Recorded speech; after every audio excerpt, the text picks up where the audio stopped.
Kita akan membahas pengertian dari malakatut tafsir.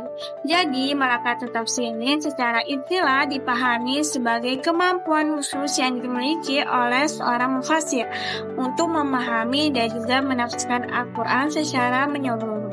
Kemampuan ini juga mencakup penguasaan terhadap bahasa Arab termasuk kaidah tata bahasa, yaitu nahwu, bentuk kata, yaitu syaraf, dan juga keindahan bahasa, yaitu balaghah, serta pemahaman terhadap konteks historis turunnya ayat-ayat Al-Quran.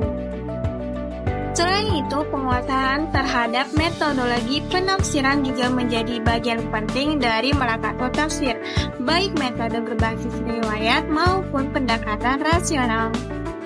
Kalau tadi kita udah belajar apa itu malakatut tafsir, nah di sini kita akan belajar yang namanya upaya seorang musafir dalam meningkatkan cara penafsiran mereka. Yang pertama adalah penguasaan bahasa Arab secara menyeluruh. Nah, seorang musafir tentunya dia harus memiliki keterampilan dalam berbahasa Arab, tidak hanya dari segi bisa membahasakannya atau mengartikannya, tapi juga dalam segi nahwu ataupun dalam sorofnya. Karena jika seorang musafir tidak memahami dalam konteks bahasa Arab yang benar, bisa saja terjadi keseliruhan dalam penafsirannya. Al-Quran dan hadis itu berbahasa Arab semuanya. Nah, ketika musafir ini tidak bisa memahami konteks bahasa Arab yang benar, takutnya akan terjadi salah penafsir. Kedua, yaitu menguasai metode-metode tafsir.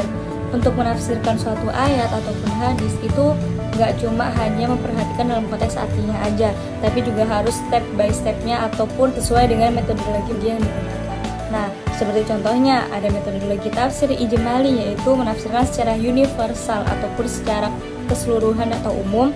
Yang kedua, seperti ada tafsir tahlili, tafsirkan secara lebih detail ataupun lebih rinci akan suatu hal, jadi tidak secara umum seperti ijmali yang sebelumnya. Yang ketiga adalah muqarram, yaitu tafsir dengan cara membandingkan antara tafsir satu dengan tafsir lainnya. Dan yang keempat ada tafsir maudhu'i. Tafsir maudhu'i ini tuh adalah tafsir yang sesuai tema tertentu. Yang ketiga yaitu adalah asbabun nuzul ataupun turunnya ayat-ayat Al-Quran ataupun munculnya suatu hadis dari Nabi. Seorang musafir harus tahu latar belakang apa sih yang membuat ayat ini diturunkan oleh Allah ataupun Nabi Muhammad yang bersabda. Pasti dibalik dari ayat ataupun hadis yang diturunkan atau yang dikeluarkan itu memiliki arti, dan seorang musafir harus paham arti konteks tersebut. Selanjutnya yaitu adalah kritik sumber dan referensi penafsiran.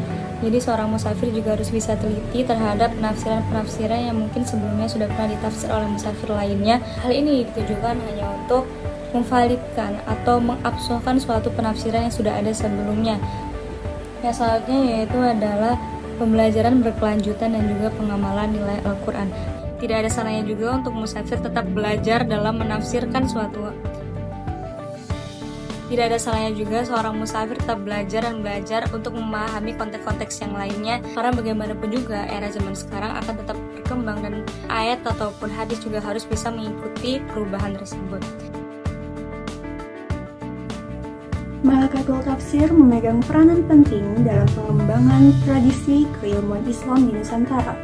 Kitab ini digunakan sebagai rujukan dasar dalam pengajaran tafsir Al-Quran di pesantren-pesantren tradisional. Selain digunakan dalam pendidikan pesantren, malakatut tafsir juga menjadi rujukan utama dalam khutbah dan ceramah agama. Dalam ranah penulisan keagamaan, malakatut tafsir menjadi landasan bagi para ulama Nusantara untuk menyusun syarah atau penjelasan mendalam atau terjemahan yang lebih rinci.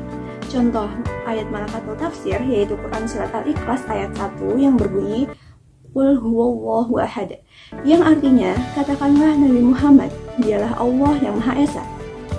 Maknanya, ahad di sini berarti satu-satunya, tidak ada yang seperti Allah, bukan seperti angka satu biasa, tetapi satu yang mutlak, serta tidak berbagi kekuasaan dengan siapapun.